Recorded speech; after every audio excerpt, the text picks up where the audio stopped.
Candi-candi terbesar di Indonesia bisa runtuh dan terbengkalai karena berbagai alasan, mulai dari bencana alam, perpindahan kekuasaan, hingga perang. Ribuan tahun lalu, sebelum Negara Kesatuan Republik Indonesia berdiri, Nusantara dikuasai oleh berbagai kerajaan besar bercorak Hindu-Buddha. Hal ini terlihat dari berbagai artefak purbakala yang ditinggalkan. Beberapa di antaranya adalah prasasti, arca, hingga candi-candi megah yang tersebar di seluruh wilayah Indonesia, khususnya Pulau Jawa. Peninggalan dari kerajaan-kerajaan Hindu-Buddha di masa lalu memang mengagumkan. Tidak sedikit yang kemudian terpilih sebagai salah satu situs cagar budaya bangsa. Bahkan, Candi Borobudur dan Candi Prambanan telah dinobatkan sebagai situs warisan dunia oleh UNESCO. Candi-candi terbesar di Indonesia ini sebelum berdiri megah seperti sekarang, ternyata pernah runtuh dan terlantar selama berabad-abad. Candi-candi megah tersebut bisa runtuh dan terbengkalai karena berbagai alasan, mulai dari bencana alam, perpindahan kekuasaan, hingga perang. Karena terlalu lama ditinggalkan, akhirnya terlupakan dan ditemukan kembali dalam keadaan runtuh dan terbengkalai. Berikut ini adalah 3 candi terbesar di Indonesia yang pernah runtuh dan terbengkalai.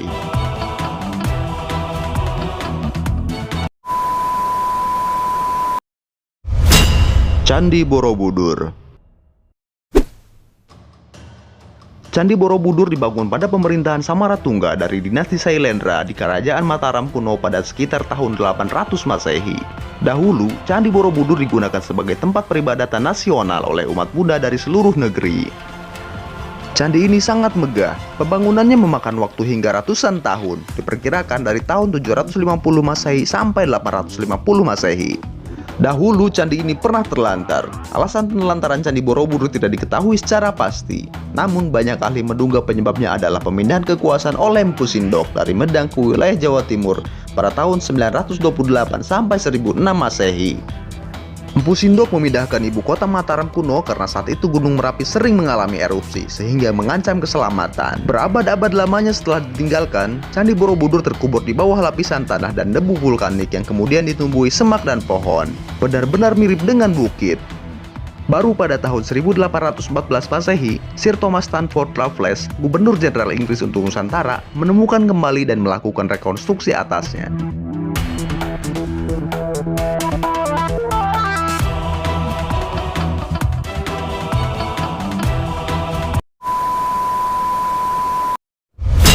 Candi Prambanan. Candi Prambanan menjadi salah satu bangunan fenomenal dalam sejarah bangsa Indonesia. Sama seperti Candi Borobudur, Candi Prambanan juga adalah peninggalan kerajaan Mataram kuno. Namun, candi ini dibangun saat Waksa Sanjaya yang menganut agama Hindu bertahta. Sosok raja yang menginisiasi pembangunan Candi Prambanan yaitu Raka Pikatan. Proses pembangunan memakan waktu ratusan tahun, dilanjutkan oleh Raja Lokapala dan Raja Balitung Mahasambu. Secara berkelanjutan, Candi Prambanan terus disempurnakan oleh raja-raja berikutnya, seperti Raja Daksa dan Raja Tulodong. Setelah menjadi megah, Candi Prambanan menjadi Candi Agung Kerajaan Mataram, tempat berlangsungnya berbagai upacara sakral kerajaan. Sejak Mpu Sindok berkuasa, Wangsa Isyana menjadi pemegang tahta kerajaan Mataram. Ibu kota pun dipindahkan ke Jawa Timur karena alasan bencana alam dan perebutan kekuasaan. Candi Prambanan perlahan mulai ditinggalkan dan runtuh. Gempa bumi dahsyat pada abad ke-16 diduga telah meratakan candi ini dengan tanah. Pada tahun 1733, Candi Prambanan ditemukan kembali oleh si Elons dan mengalami pemunggaran selama lebih dari 200 tahun lamanya.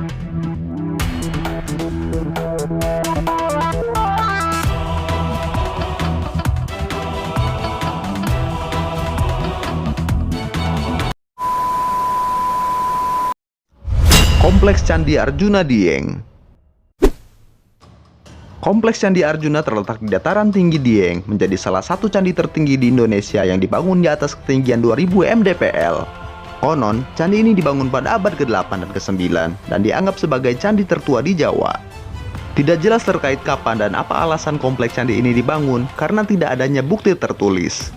Pada tahun 1814, Candi Arjuna ditemukan oleh seorang tentara asal Inggris pada masa penjajahan oleh kerajaan Inggris di Nusantara. Kala itu, Candi Arjuna terendam oleh genangan air telaga. Pemerintah Inggris saat itu berupaya mengeringkan telaga untuk mengangkat candi ini, dan pembersihan dilanjutkan oleh pemerintah Hindia Belanda.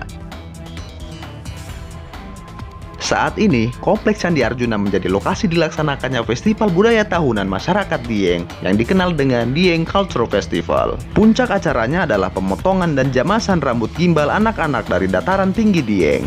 Setiap tahun festival ini selalu ramai oleh kunjungan wisatawan dari berbagai negara.